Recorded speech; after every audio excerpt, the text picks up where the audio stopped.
Good morning and welcome to the What's Up News Network, being broadcast from Panama City Beach, the home of the world's most beautiful beaches. I am Jim Free with Jim Free Realty.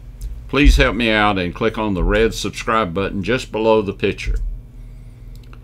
The condo report this morning had 6 reports. 5 of them were new listings.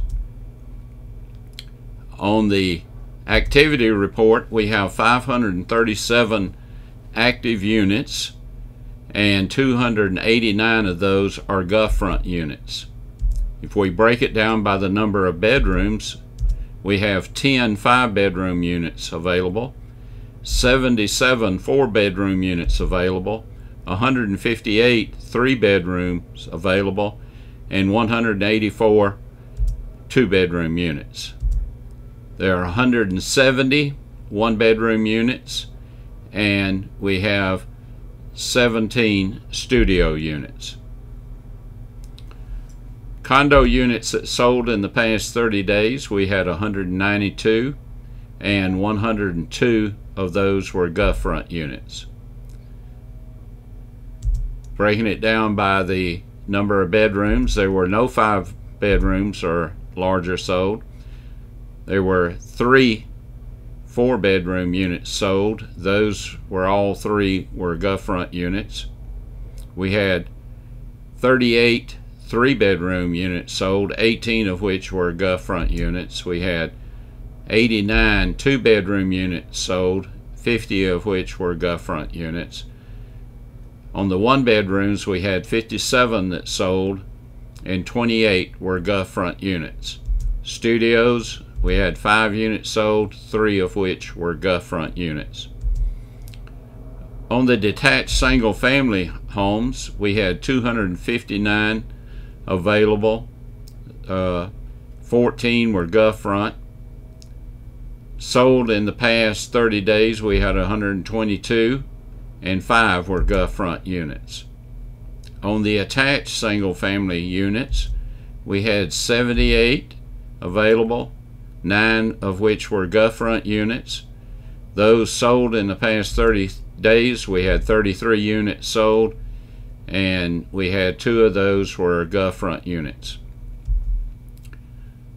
Well, on the COVID scene, we were kind of thrown a curveball this morning. The state has changed their COVID-19 desktop, and I'm going to show you some of the things that we haven't quite ironed it out yet. They're trying to furnish us more information, but it's quite confusing right at this point. We have had 615,579 cases in the state of Florida, and we've had 10,067 deaths. And it's kind of ironic because in Bay County we have had 67 deaths. So that means that all over the rest of the state there are 10,000 deaths, and we contributed to 67 of those. On the local news scene, the Lynn Haven Mayor, Margot Anderson, and City Attorney Adam Albright are the subjects of a 64-count indictment returned Tuesday by a federal grand jury in Panama City. According to court records, they were both arrested Wednesday morning. Albright was arrested in Lynn Haven after Hurricane Michael hit Florida Panhandle in October. Prosecutors said Albright and Anderson extended a debris removal contract with a private company for the city. Both then had work done by the company at their homes as well as the homes of friends and relatives, and it was all charged to the city, according to the indictment. Prosecutors said that Anderson and Albright also received kickbacks from projects that they had approved.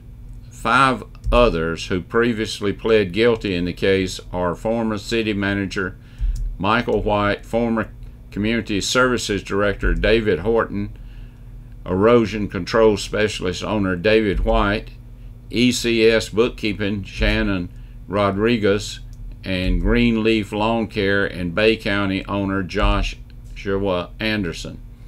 They're scheduled to be sentenced September 29th in Tallahassee. From the National Association of Realtors, July construction surges to 22.6. It's the third month in a row for an increase in big gains that came from the construction of apartments and condominiums, which soared 56.7%. I don't claim to be an expert in a lot of different areas, but still, when it comes to law enforcement tactics, I do claim to have some insight into that area. And I'll give you some of my credentials. Having served in law enforcement for 37 years, having received a degree in criminal justice, a law degree, and a graduate of the FBI Academy where I received the J. Edgar Hoover Award for Scholastic Excellence, I am a lifetime member of the International Association of Chiefs of Police and a lifetime member of the Georgia Association of Chiefs of Police. I also taught defensive tactics for many years in the police academies. My dad taught me not to call people stupid or dumb. My dad was a patriot. He was part of the greatest generation, and he left to serve in World War II a few days after I was born. He was proud of his service and believed he had helped save our country from socialism, communism, and fascism. If he were alive today, I think he would be quite surprised and saddened at what's going on in our country. Out of respect for my dad, I won't call these weak-kneed leftist politicians stupid or dumb. I will say what they are doing is stupid and dumb. They are defunding the police departments, some even talking about doing away with the police departments. Even more serious, they are taking the tools away from the police officers that allow the officers to effect an arrest without causing harm to the officer or the violator. These politicians probably have never been in a fight. If they have, it was perhaps a shoving match in the middle school or in high school. I have worked alongside federal, state, and local officers, and I have never encountered an officer that started his shift with the idea that he wanted to hurt someone. They do want to come home after their shift safely. When I first started in law enforcement, there were very few women working in this field, and most of the male officers were very large, and they patrolled mostly in pairs. Today, you're likely to see women and smaller officers, and the passenger side of the police car is packed with computer equipment.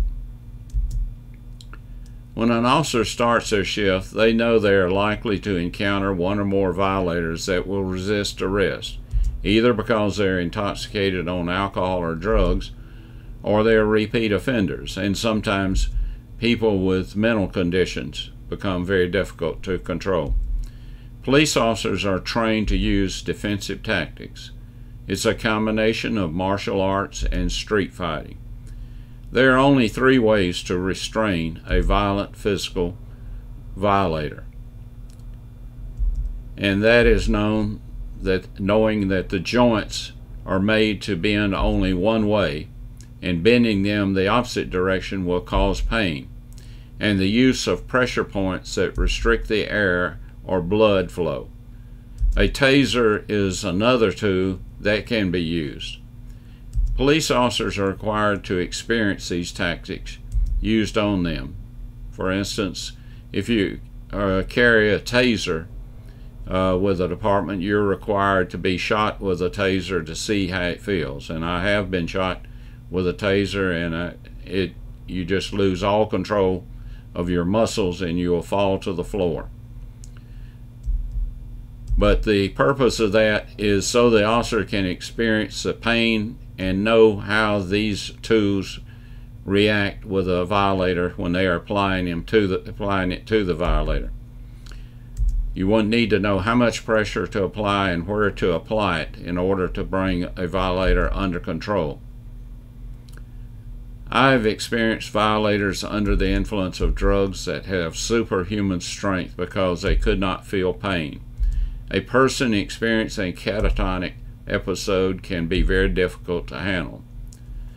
God gave all of us a dose of adrenaline, a hormone secreted by the adrenaline gland, especially in conditions of stress or danger, increasing the rates of blood circulation, breathing, and carbohydrate metabolism, and preparing muscles for exertion.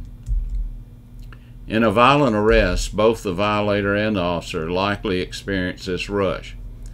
It is said that this prepares us for flight or fight. Police officers are trained not to run from danger, but to engage the threat. I've been amazed at the restraint the police officers have shown during these riots while being hit in the head with rocks and shot with firework rockets. The only tools the officers will have left is the baton and the firearm. There will be more officers and violators who will die because of these stupid ideas the leftist politicians have. If these anarchists are allowed to get away with this, they will be coming for the residential neighborhoods next.